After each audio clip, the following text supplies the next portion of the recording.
न तो वा इस प्रकार इदम यह राजर्षि राजाओं के ऋषि वर्य प्रधान चित्रम आश्चर्यजनक भवत्सु आप सबों को कृष्णम भगवान कृष्ण समनुव्रतेषु उस पद पर दृढ़ रहने वालों को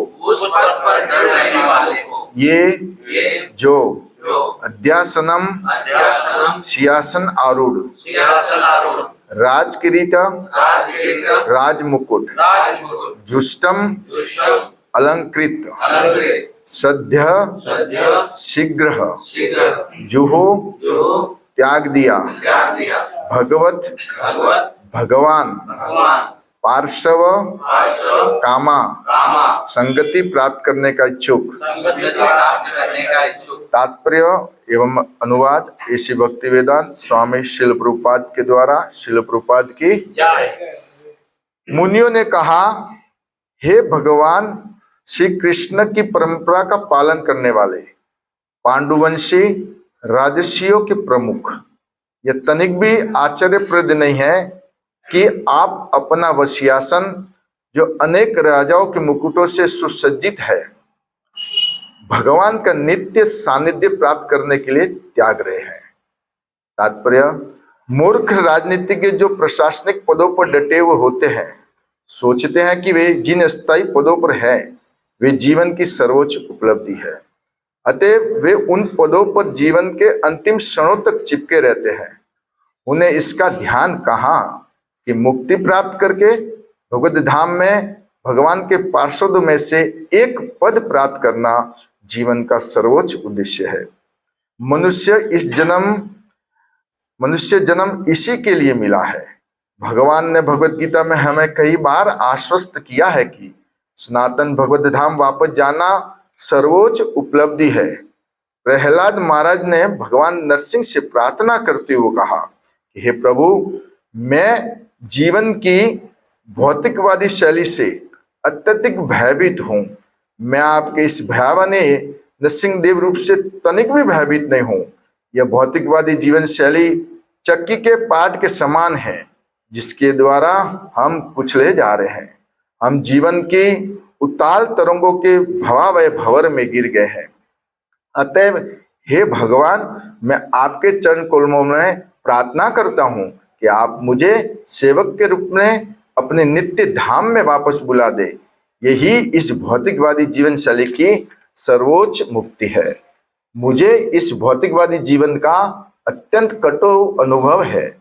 मैंने अपने कर्मों के वशीभूत होकर जिस योनि में जन्म लिया है, मुझे दो बातों का पीड़ादायक अनुभव हुआ है, अपने प्रिय से विछोह तथा अवांछित से भेंट।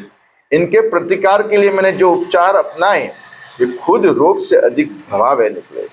अतः मैं जन्म जन्मांतर तक एक स्थान से दूसरे स्थान में फिरता रहा और मैं आपसे प्रार्थना करता हूँ कि आप मुझे अपने चरण कमलों में शरण दें। पांडव राजा जो संसार के अनेक संतों से बढ़कर है, जीवन की भौतिकवादी शैली के कटु परिणामों से अवगत थे।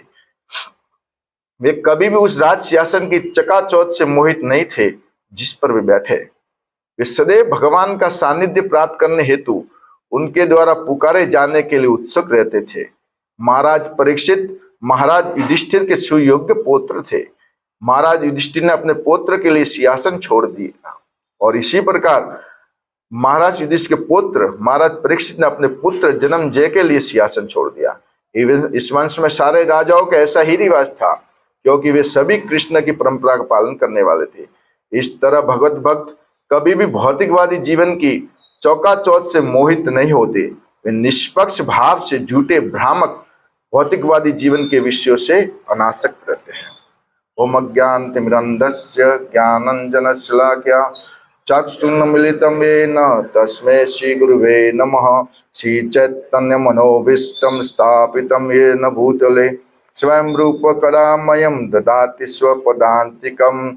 नमो विष्णुपादाय कृष्णप्रेष्ठाय भूतले श्रीमते भक्ति वेदांत स्वामिनिति नामिने। नमस्ते सारस्वती देवे गौरवाणी प्रचारिणे निर्विशेष शून्यवादी पाश्चात्य देश तारिणे। वाञ्छाकल्पतरुभ्यश्च कृपा सिन्धुभ्येव च पतितानां पावनेभ्यो वैष्णवेभ्यो नमो नमः। जय श्री कृष्ण चैतन्य प्रभु नित्यानंद श्री अद्वैत गदाधर शिवासादि श्री गौर भक्त वृंद। हरे कृष्णा कृष्णा कृष्णा हरे हरे, हरे राम राम राम हरे हरे। हरे कृष्णा कृष्णा कृष्णा हरे हरे, हरे राम राम राम हरे हरे। तो प्रातःकालीन भागवत क्लास में एक बार पुनः आप सभी भक्तों का हार्दिक स्वागत करते हैं। इस्कॉन के फाउंडर आचार्य श्री भक्ति वेदांत स्वामी श्रील प्रभुपाद, उनके शिष्य जो हमारे गुरुवर है और वरिष्ठ भक्त यहाँ पे जो वरिष्ठ भक्त अरविंदाक्ष प्रभु जी, इन सब की कृपा से, नहीं तो संसार में लोग कितने बिजी है, रात को नवरात्रि में 3-3 बजे तक नाच रहे हैं और सुबह 8-10 बजे उठ रहे हैं। लेकिन श्रील प्रभुपाद की कृपा, गुरुवर की कृपा से, ऐसे वरिष्ठ भक्तों की कृपा से इस बिजी जीवन में भी प्रातःकालीन में हमें ये भागवत सुनने का अवसर प्राप्त हो रहा है। इससे बढ़िया क्या चीज होगी, क्या चीज होगी।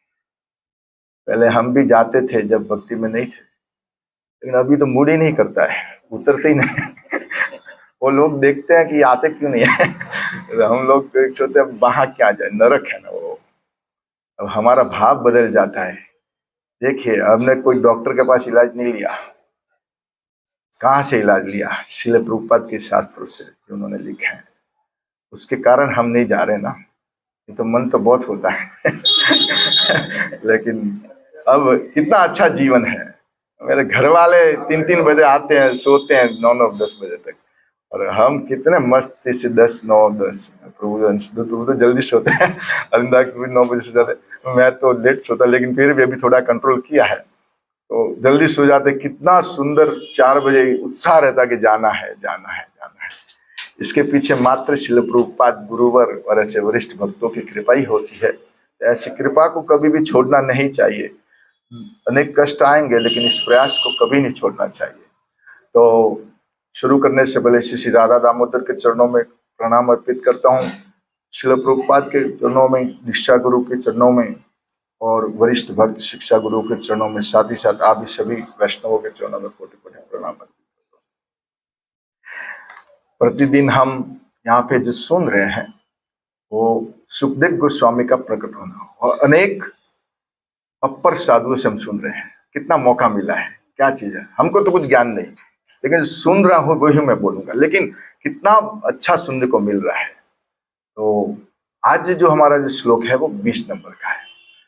कल आत्म तत्व प्रभु जी ने 19वां श्लोक लिया था, और उसमें ऐसे कहते कि ऋषिगण बोलने की तैयारी कर रहे हैं, ऐसा होता है। तो आज के श्लोक में ऋषिगण क्या बोल रहे हैं, तो श्लोक इस पर, नवा इदम राजस्य वर्य चित्रम भवत्सु कृष्णम समनुवृत्तेषु ये अध्यासनम राजक्रीति जुष्टम सद्यो जुहु भगवत पार्श्व कामा। यहाँ कह रहे हैं कि वाह, जो वाह शब्द आया ना, ये वाह शब्द पहले श्लोक को कनेक्ट करते हुए कह रहे हैं इस प्रकार। अब वो बोलना चालू है, तो इस प्रकार क्या कह रहे, इदम राजसी वर्य, वर्य यानी श्रेष्ठ, राजाओं में जो श्रेष्ठ है, यानी कि पांडु वंश में जो श्रेष्ठ है, किसको बोल रहे हैं? परीक्षित महाराज। इनका वंश भी श्रेष्ठ है और परीक्षित महाराज भी श्रेष्ठ है, तो उनको संबोधित करते हुए कह रहे हैं कि हे पांडुवंशी राजर्षियों के प्रमुख, कह रहे हैं। और वो कैसे है, वो बता रहे वो कैसे है, तो कहते भवत्सु कृष्णम समनुवर्तेषु। भवत्सु नहीं कि आप सभी, आप अकेले नहीं, आप सभी नहीं कि आपके वंश में जो भी आए हैं, पांडु वंश में हम देखे हैं ना, युधिष्ठिर महाराज और सब कैसे राजा हुए हैं। तो जो भी आए हैं वो कैसे है, तो कहते भवत्सु, आप सभी कैसे, कृष्णम समानुव्रतेषु, यानी कि कृष्ण की परंपरा का पालन करने वाले, अनुव्रतेषु, उनका फॉलो करने वाले हैं। आप वंश का भी फॉलो कर रहे हैं और जो आपके वंश ने जो कृष्ण का फॉलो किया उसको भी फॉलो कर रहे हैं, उसी पथ पे चल रहे हैं। परीक्षित महाराज को कह रहे हैं, संबोधित करते ऋषि, और कह रहे ये अध्य आसनम, ये अध्य आसनम, ये जो सिंहासन है जो आपके वंश को मिला, और राजकिरीटे जुष्टम, जो अलंकृत राज मुकुट है, अनेक राजा है, इस मुकुट को अनेक राजाओं ने धारण किया आपके वंश में, ठीक है ना। ये जो राज मुकुट को सद्यो, ये सिंहासन और ये राज मुकुट सद्यम, तुरंत, वेट नहीं। हमको कोई बोले तो प्रभु 2 दिन ठहरिए, 2-4 दिन, हाँ अभी 2 साल 5 साल ठहरे, विचार करेंगे क्या करना, करेंगे जरूर, माला भी सुबह उठ के करेंगे, लेकिन प्रभु थोड़ा सा टाइम लगेगा अभी। हाँ? लेकिन यहां देखिए परीक्षित महाराज, सद्यो यानी तुरंत, एट वंस डिसीजन, तत्काल जिसको बोलते हैं। हाँ?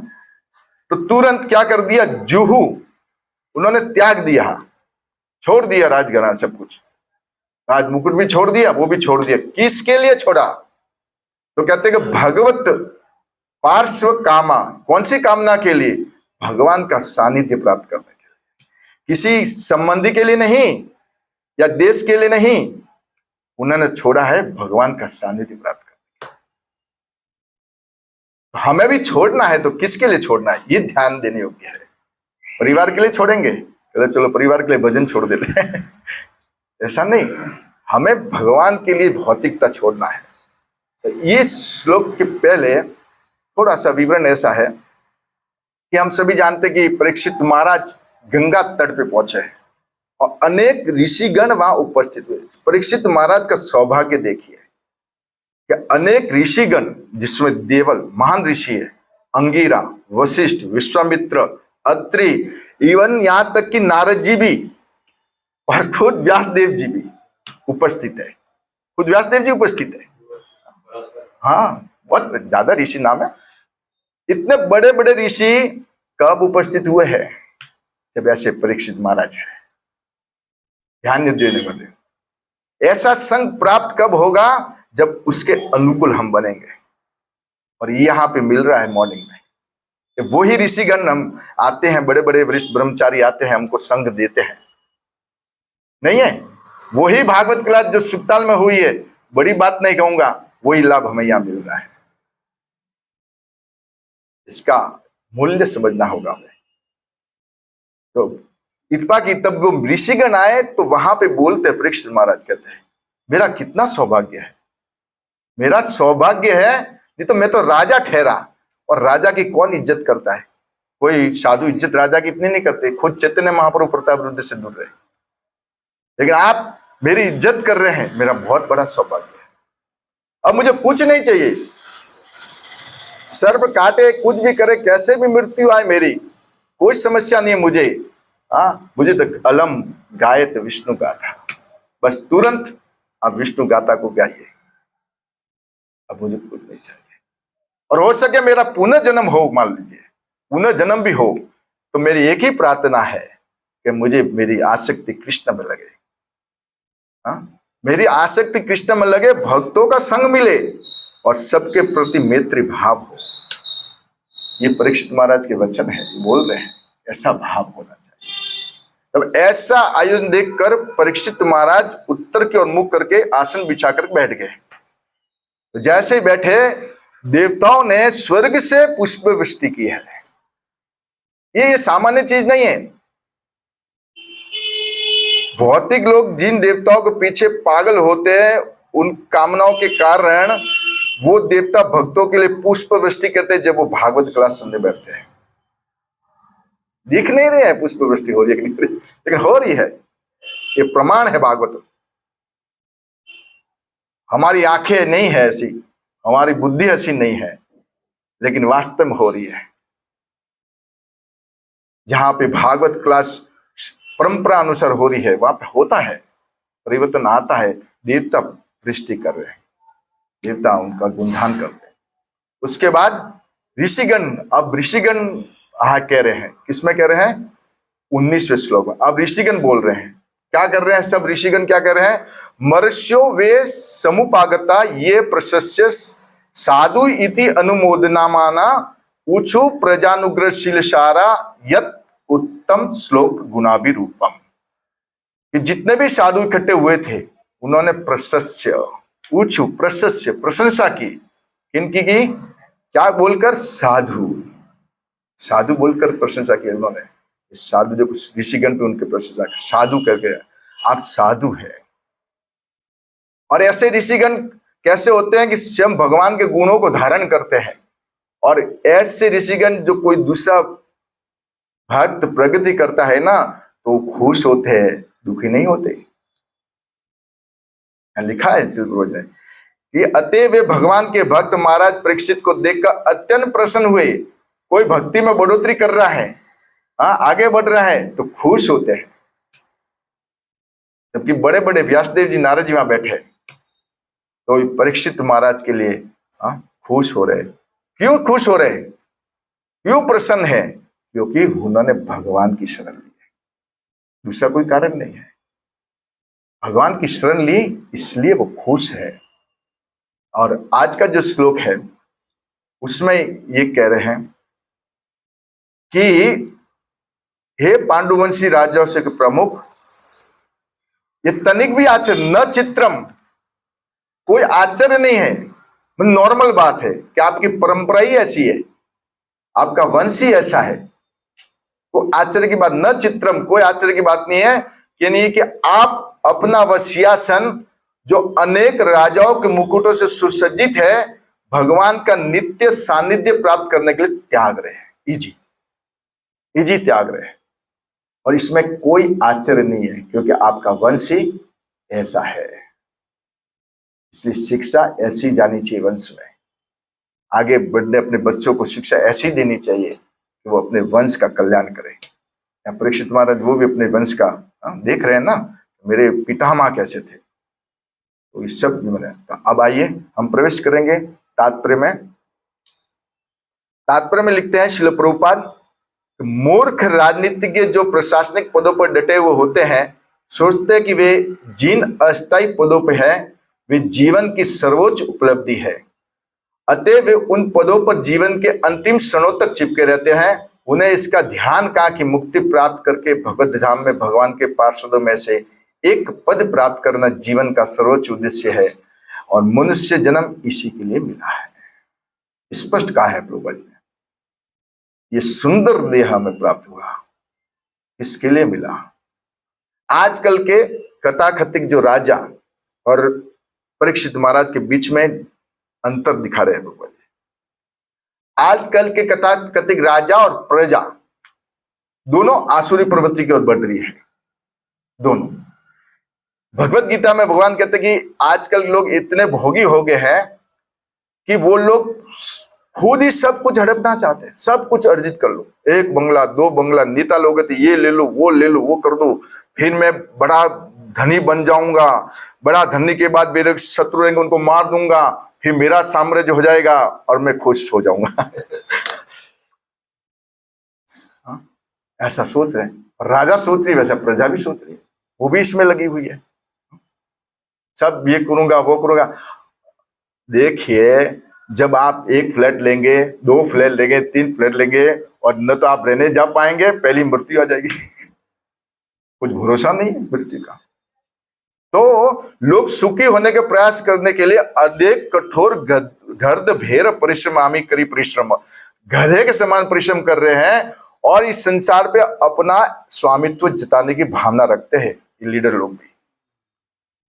जबकि कठोपनिषद में कहा गया है ईशावास्यम इदम सर्वम यत् किंचित जगत्या जगत, ये सब कुछ भगवान की संपत्ति है और इसको हम यदि हड़पेंगे तो हम चोर होंगे। केवल हमारा जितना भाग है उतना ही हमें उपयोग करना उसका, बाकी हम हड़पेंगे तो सुखी नहीं होंगे, कभी नहीं सुखी होंगे। जितनी हमारे लिए व्यवस्था दी गई है कर्मादीन के, वही हमें ग्रहण करना है। अधिक मात्रा में कोई प्रयास करने की आवश्यकता नहीं, और ऐसा करेंगे भी तो सुखी नहीं होंगे। क्यों? क्योंकि इस जगत को दुखालम अशाश्वतम बोला। अब जब जगत ही दुखों का घर है तो आप कितना ही प्रयास कर दो ना, बताओ संभव होगा? रूपा जी एक मछली का उदाहरण देते हैं कि पानी में मछली पानी में से बाहर निकालो, खूब खिलाओ उसको, सुखी होगी? मछली का जीवन क्या है?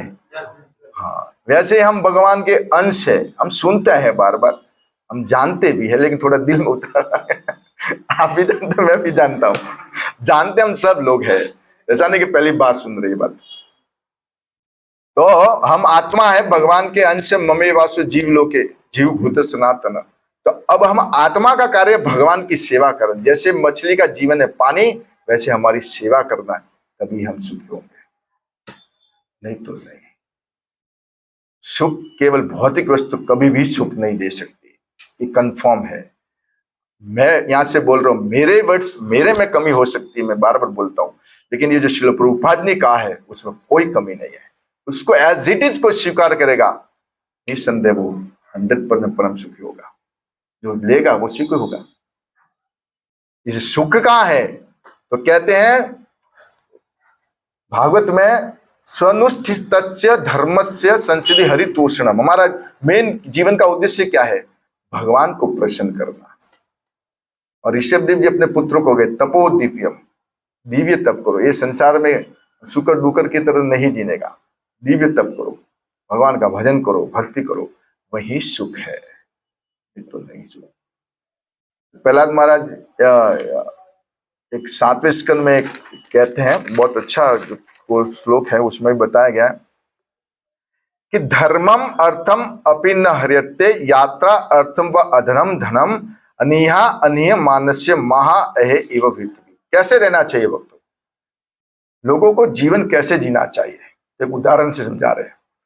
कहते हैं कि निर्धन होकर भी मनुष्य को अपने शरीर निर्वाह के लिए या विख्यात धर्मज्ञ बनने के लिए अपनी आर्थिक दशा सुधारने का प्रयास नहीं करना चाहिए। जिस प्रकार एक अजगर एक ही स्थान पर पड़ा रहकर तथा अपनी जीविका के लिए कोई प्रयास चेष्टा न करते हुए भी शरीर निर्वाह के लिए भोजन प्राप्त कर लेता, उसी प्रकार निष्काम व्यक्ति बिना किसी चेष्टा के अपनी जीविका कमा लेता है। अजगर का उदाहरण दिया है। एक जगह और एक ऋषि थे जो हष्टपुष्ट थे, तो प्रहलाद महाराज उनको पूछते हैं, आप कुछ भी कमाने नहीं जाते, कुछ भी करते नहीं, तो ये सा रीजन क्या? एकदम ताजा लग रहे हैं। अब खाते नहीं, जाते नहीं, इतना प्रसाद भी नहीं खाते, और इसका रीजन क्या है, क्या कारण है कि आप हष्टपुष्ट लग रहे हैं? तो वहां पे वो ऋषि बहुत उत्तर अच्छा देते हैं। वो 2 एग्जाम्पल समझाते हैं कि मैंने 2 वस्तुओं से शिक्षा ली है, एक मधुमक्खी और एक अजगर से। मधुमक्खी का जो छत्ता होता है, वो मधुमक्खी कितना प्रयास करती है शहद वो बनाने में, है ना, छत्ता प्रयास, लेकिन वो बेचारी नहीं खा पाती। वो कोई आता है, आग जला जाता है, मर भी जाती है बेचारी, और लाभ कोई दूसरा ले जाता है। तो ऐसा धन इकट्ठा करने से क्या फायदा, जो मेरे काम नहीं आए, न तो साधु संतों के काम आए, न भगवत काम में सेवा में लगे, न मेरे ही काम आए, दूसरे ही हड़प ले। इसलिए मैं इससे शिक्षा ली है कि ज्यादा इकट्ठा करने की कोई आवश्यकता नहीं। और अजगर वृत्ति कैसी है?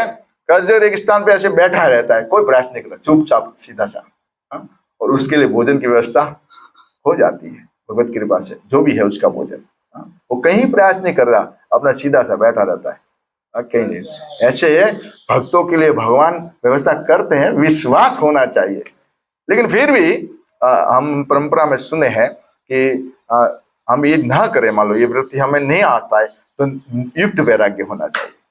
युक्त वैराग्य मतलब जो भी में मिलता है वो भगवत सेवा में अर्पण होना चाहिए। ये हम कर सकते हैं कि भाई हम जो कमा रहे हैं, जो आ रहे हैं, जो आ रहे, तो हम भगवत सेवा में अर्पण करके युक्त वैराग्य हम कर सकते हैं, ये कर सकते हैं। तो इस तरह से आज के कथाकथित लोग राजाओं को या प्रजा को जीवन का उद्देश्य मालूम नहीं है। जीवन का उद्देश्य है भगवान को प्राप्त करना, भगवान का प्रेम प्राप्त करना और परम धाम प्राप्त करना, ये जीवन का उद्देश्य। देह 84 लाख योनि प्राप्त करके हाँ, बहुत मुश्किल से मिलता है और इसको ऐसे ही कमा देंगे हम लोग तो हम ही वही गधेड़े जैसे हो जाएंगे, तो दूसरे लोग वही हम लोग ऐसे। तो हमको तो प्रभुपाद की कृपा है तो समझ रहे हैं, अच्छी बात है। अब आगे लिखे हैं कि भगवान ने भगवत गीता में कई बार आश्वस्त किया कि सनातन भगवत धाम वापस जाना सर्वोच्च उपलब्धि है। हमारा ये कृष्ण भावनामत संघ जो भी एक्टिविटीज करता है उसका उद्देश्य क्या है? कृष्ण प्रेम, कृष्ण सेवा और कृष्ण धाम, यही है। अब कृष्ण धाम, भगवान का धाम, आज थोड़ा उस पर चर्चा करूंगा, भगवान का धाम कैसे है, ठीक है। हम जहाँ जाना चाहते हैं उसके बारे में सुनना चाहेंगे आप लोग, कैसा है? सुन तो है मनुष्य रूप कि धाम कैसा है, वैसे तो आप सुन चुके होंगे लेकिन थोड़ा प्रयास करूंगा करने का। तो भगवत गीता में 8.21 में भगवान कहते हैं अव्यक्त अक्षरः इति उक्त तमहो प्रमाम गति यह प्राप्यम न निवर्तते तदधाम परमम मम।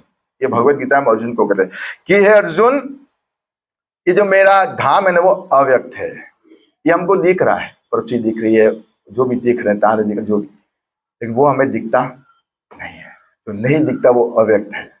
वो कभी दिखता है मात्र साधु की कृपा से, भगवत कृपा से और शास्त्र की कृपा से।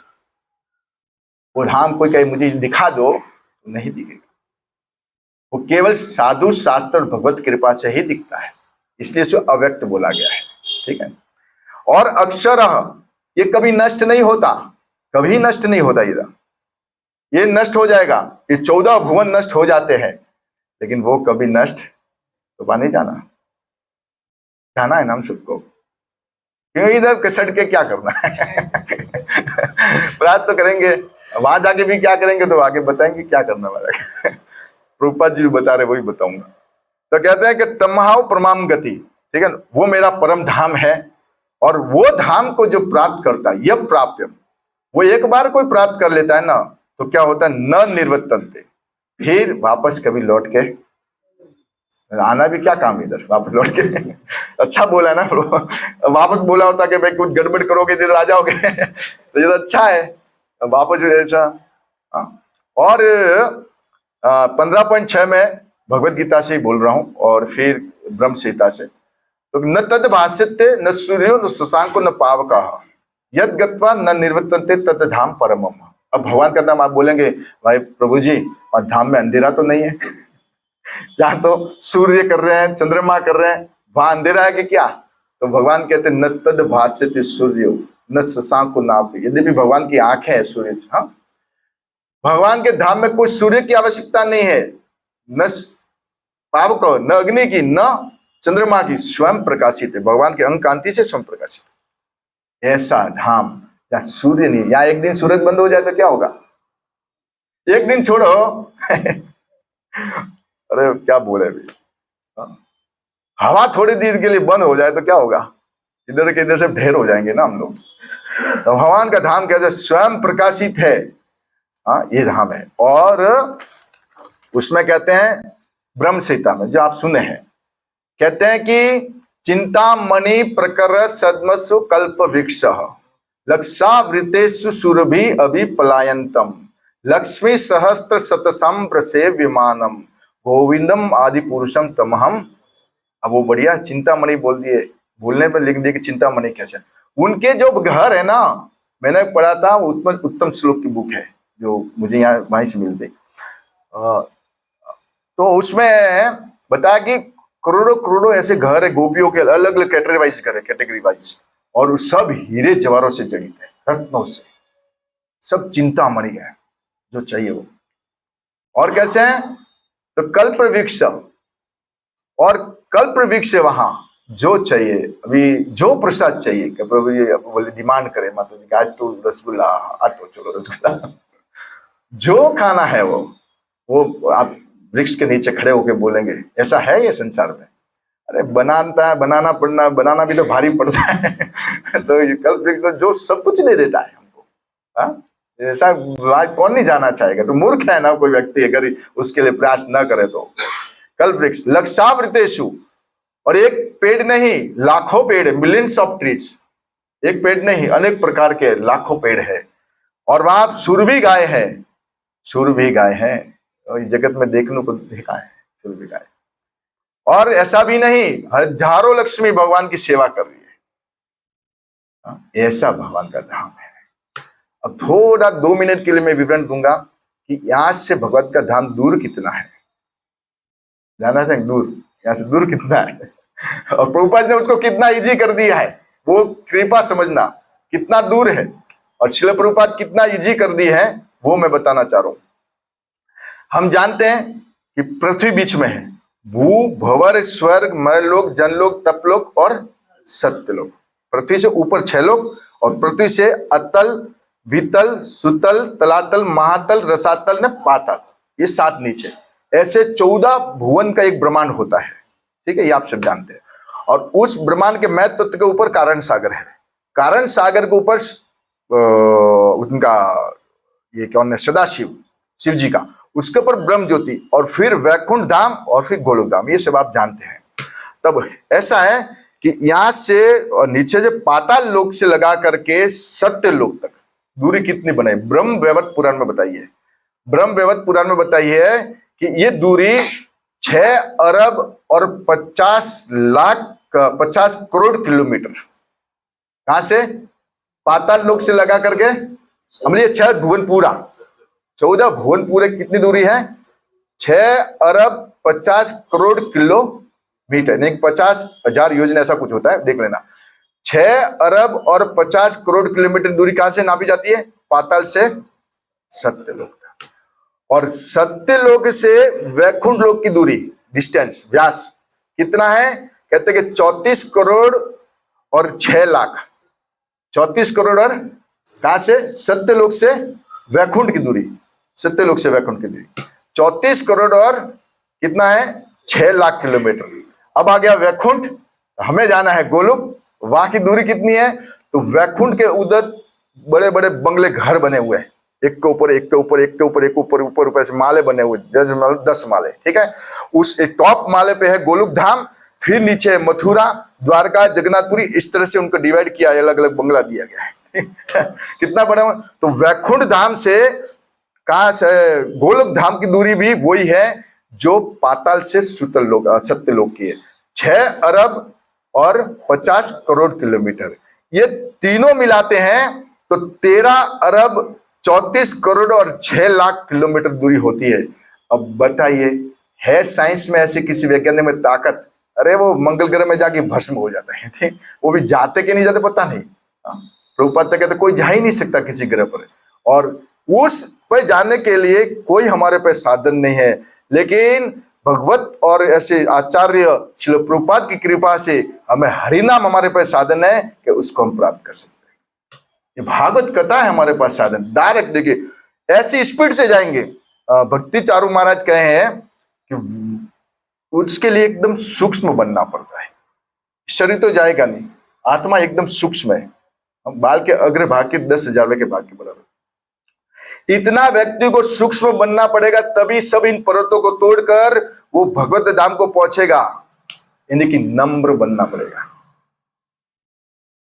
इतना नम्र बनना पड़ेगा। यदि नम्रता आएगी तो ही वो तोड़ पाएगा, नहीं तो नहीं। तो ऐसा साधन इसी भक्ति वेदांत स्वामी श्रील प्रभुपाद की कृपा से हमें मिला है कि वहां हम पहुंच सकते हैं, कोई विमान की जरूरत नहीं, और ये विमान काम भी नहीं लगेंगे यही पड़े रहेंगे तो इनकी स्पीड भी काम की नहीं। ये काम क्या है, हम ये तो ऑयल खत्म हो जाए या कोई टक्कर मार दे, वो विमान टक्कर भी नहीं मारेंगे, कोई रास्ता अवरोधक नहीं मिलेगा हमको, कोई क्राउड नहीं रहेगा, सीधा सा, सीधा स्पीड से जाएंगे भगवान के, आ जाओ जब इस धाम में कौन व्यक्ति ऐसा होगा कि जाने का प्रयास नहीं करेगा। और वो भी हमें ये मिलने के बाद, प्रभुपाद की कृपा मिली, गुरु मिले, वरिष्ठ भक्त मिले, शास्त्र मिले, और अब हम ये मौका छोड़ दे तो आपको नहीं, मैं मेरे को कहूंगा मेरे जैसा कोई मूर्ख नहीं, छोड़ूंगा तो मैं मूर्ख हूं। ये है कृपा कि ये भगवत धाम, यही हमारा उद्देश्य है। और ऐसे ये कहा कैसे जाएंगे, तो इसमें लिखा है कि गोलोक धाम ऐसे तो हम कैसे जाएंगे, तो इसमें एक मैं बता रहा था, महाभारत में लिखा है हरे कृष्णा कृष्णा कृष्णा हरे हरे, हरे राम राम राम। महाभारत में अनुशासन पर्व में लिखा हुआ है कि तत्र सर्व सहा शांता वत्सला गुरुवर्तिनः अहंकार विरहिता यान्ति सकृत नरोत्तमा। तत्र सर्वसह, जो सहनशील है, देखिए गुण बताए गोलोक धाम जाने के, जो सहनशील है, शांता क्षमाशील है, दयालु वत्सला यानी दयालु है, गुरुवर्तित गुरुवर्ती यानी गुरु की आज्ञा का पालन करता है, करने वाला, अहंकार रहित, वो व्यक्ति उस गोलोक धाम को प्राप्त होता है। गोलोक धाम को जानने की योग्यता क्या है? सहनशीलता, क्षमाशील, दयालु और गुरु की आज्ञा का पालन, नम्रता और अहंकार रहित, मिथ्या अहंकार रहित। ये कुछ मेरा है, मेरा कुछ भी नहीं है, सब कुछ किसका है? भगवान का। ये गुण जिसमें आ जाते हैं और साधु के सानिध्य में रह के कोई भजन करता है शुद्ध, 100% उसके लिए रास्ता खुला है, कोई दूरी नहीं। ये सब तेरा हारा जो गिना ही हमने, वो कोई दूरी नहीं, 21 सेकंड में पार हो जाएगी। ये सब वैकुंठ जाने की, लेकिन हम वैकुंठ और गोलोक को जाने का प्रयास, भक्तों का मेन भाव रहता है भगवत सेवा का। हम वहां कोई ऐश्वर्य या कुछ भोग भोगने के लिए वहां नहीं जाने का प्रयास करते। भक्त लोग तो केवल भगवान के चरणों की सेवा मांगते हैं। यहाँ पे आज टाइम नहीं है, 8:35 का टाइम दिया, तो पूरा तो मैं नहीं तात्पर्य ले पाऊंगा, लेकिन थोड़ा बहुत और प्रहलाद महाराज के जीवन से जो प्रभुपाद लिख रहे हैं वो कह के यहाँ विराम करूंगा। अब यहाँ पे प्रहलाद महाराज के बारे में श्रील प्रभुपाद लिखते हैं कि प्रहलाद महाराज के, मैं भौतिक शैली से अत्यधिक भयभीत नहीं हूं, भयभीत हूं। मैं आपके इस भयावन नरसिंह देव से, मैं आपके रूप से कभी भयभीत नहीं। सब डर गए थे, ब्रह्मा जी, शिव जी, खुद उनकी पत्नी, लेकिन प्रहलाद महाराज नहीं डरे। मैं भयभीत हूं इस भौतिकवादी शैली से। भक्त कैसा है? मैं भयभीत हूं, इसलिए मैं आपकी शरण ग्रहण करता हूं। मैंने अनेक उपाय करते हैं, लोग इस भौतिक संसार में रोग आते हैं, दुख आता है, अनेक प्रयास करते हैं, लेकिन और ज्यादा दुख में गिरते हैं, और ज्यादा दुख में गिरते हैं। जैसे कहा गया है कि कैंसर का रोग का इलाज कीमा देते हैं ना, कैंसर का इलाज कराने कीमा लगाते हैं। उस पेशेंट को पूछिए कि कीमा में कितना उसको दर्द होता है, बाल भी चले जाते हैं। मतलब हम इसका निराकरण करते हैं अनेक समस्याओं का, लेकिन और फंसते जाते हैं भंवर में, और फंसते जाते हैं, और फंसते जाते हैं। इसलिए संसार में दलदल में से निकलना है तो हमारे पास एक ही साधन है, भगवत और भगवत भक्तों की शरण। इसलिए प्रहलाद महाराज यहाँ पे भगवान के चरणों को मांग रहे हैं, केवल आपके चरण मुझे दीजिए, आपके चरणों की सेवा दीजिए। और यहाँ पे परीक्षित महाराज भी ऐसे ही राजा है जिन्होंने अपने वंश का अनुपालन करते हुए, समनुवर्तेषु, पालन करते हुए, युधिष्ठिर महाराज ने एक ही क्षण में जब मालूम पड़ा भगवान अब प्रकट हो गए, हाँ अब हमारा कोई काम नहीं, इधर भगवान के बिना हम नहीं रह पाएंगे, छोड़ दिया और उत्तर की हिमालय की ओर चले गए हैं अपने पुत्र को देखकर परीक्षित महाराज को। वैसे ही अनुपालन परीक्षित महाराज ने किया, और जब मालूम पड़ा कि मुझे श्राप लगा है, तुरंत छोड़ने के लिए तैयार हो गए और गए गंगा तट पे। तो वहां पे इस प्रकार से विवरण है, ऋषि मुनियों ने उनका स्वागत किया साधु साधु करके के, और उनके लिए कह रहे हैं आप अकेले नहीं है, ऐसे आपका पूरा वंश धन्य है, जो एक क्षण में इस संसार की आसक्ति को छोड़ देता है, संसार के राज मुकुटों को छोड़ देता है। लेकिन आज के कथाकथित लोग, नेता लोग और ये जो माया में फंसे बद्धजीव छोड़ नहीं पाते, उसके लिए प्रभुपाद जी तात्पर्य उपदेश लिखते हैं कि जीवन का मुख्य उद्देश्य भगवान का प्रेम और भगवत धाम प्राप्त करना है। हरे कृष्णा। श्रील प्रभुपाद की गीत गोविंद महाराज क्षमा चाहूंगा कि आपके सामने बोलने का, लेकिन प्रभु जी ने कहा इसलिए बोल दिया। कुछ बोलने में त्रुटि हो गई हो तो क्षमा चाहूंगा। आप सभी वैष्णवों के चरणों में श्रील प्रभुपाद की